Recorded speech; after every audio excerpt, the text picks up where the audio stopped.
Isabelle, sou engenheira civil, especialista em avaliações, perícia e auditoria de imóveis pela IPOV. E hoje eu tô aqui para falar sobre um caso que me fez querer gravar esse vídeo porque eu fiz uma lista, sabe aquela coisa, tal, X coisas, não. Então, hoje eu tô aqui para falar sobre os motivos que levam à necessidade de intervir em uma estrutura. Então, eu fiz uma inspeção predial, eu fiz uma inspeção em uma garagem que estavam acontecendo muitas infiltrações.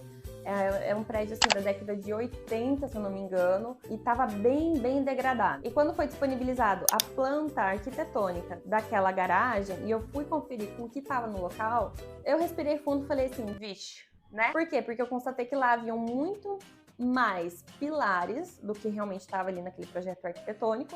A gente sabe que projeto estrutural é um pouco mais difícil de achar, esses casos de prédios mais antigos. E também os pilares, eles estavam mais robustos. E aí eu fui, né, em uma das visitas àquele edifício, eu perguntei pro síndico, mas o que aconteceu aqui, né? Por que vocês fizeram? O que aconteceu? Qual que é o histórico desse imóvel? E aí ele não sabia me dizer. Infelizmente, é uma prática muito comum que nos edifícios, nos condomínios, eles não têm um histórico das modificações realizadas ali. E para nós engenheiros que estamos inspecionando, analisando, né, vendo quais são os sintomas daquela edificação, é muito importante a gente saber qual que é o histórico daquela edificação, se alguma coisa foi modificada ou não. E aí eu fiquei pensando naquilo tal, né, fiz aquela minha inspeção, e depois eu fiquei refletindo em casa e comecei a listar quais eram os motivos que levariam um prédio daquele porte a fazer essa alteração. Então eu vou falar aqui para vocês quais são esses motivos e será que isso também está acontecendo aí no local que você está vistoriando, inspecionando? Então vamos ver.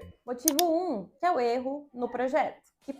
Esse erro no projeto pode ser manifestado pela concepção daquele edifício, né? Ou um detalhamento no projeto, por exemplo, alguma coisa que ficou faltando o projetista colocar ali e acabou necessitando realizar essa intervenção.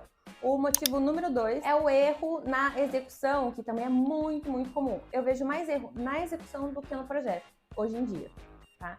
Então, por exemplo, pode ser um erro na execução, na disposição das armaduras, uma não conformidade na entrega do concreto. Então, quando vem o concreto de usina, é muito importante fazer os corpos de prova para saber se a resistência vai ser de acordo com o que está estipulada no projeto. O motivo número 3 é o uso inadequado. Então, por exemplo, é uma garagem de subsolo, e aí, em cima dele, haviam 2 edifícios de, eu acho que uns 12 andares, mais ou menos.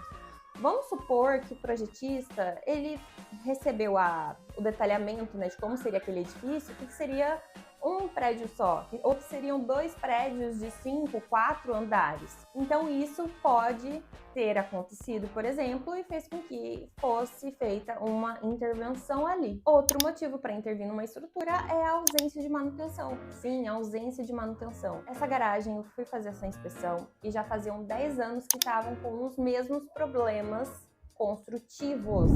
E eles ainda não tinham se mobilizado para regularizar aquilo, para consertar aquilo. Claro que as mesmas manifestações patológicas, elas estavam bem mais graves neste momento do que há 10 anos atrás. Então, o quinto motivo para fazer uma intervenção numa estrutura seria a ação natural do tempo. Seria a ação natural do tempo e também do meio ambiente. Como, por exemplo, chuva ácida, presença de sais, geralmente em locais próximos ao litoral. É bem mais comum fazer várias intervenções na estrutura. O sexto motivo são as reações endógenas, ou seja, reações que estão ali dentro do concreto. Quando não se tem uma boa qualidade dos agregados ali, então pode acontecer algumas manifestações patológicas, como por exemplo a reação álcali agregado. Eu gosto muito de estudar essa reação. Espero trazer um vídeo aqui para vocês falando sobre isso. E por último, as causas de algum acidente, por exemplo. Como lá era uma garagem, pode ser que um carro tenha batido lá, pode ter danificado a estrutura e daí eles tiveram que fazer pilares mais robustos, por exemplo. Enfim, são muitas indagações que a gente fica aí na mente e a gente não tem certeza por quê, porque não tem um histórico. Então, se você é o síndico, você tá vendo esse vídeo, tenha um histórico do seu edifício, passe para outro síndico, vocês que estão na parte do conselho de um condomínio, por favor, falem da importância de manter o histórico da edificação para os próximas pessoas que vão administrar essa empresa, que é o condomínio. Muito obrigada por assistir esse vídeo, curta e compartilhe.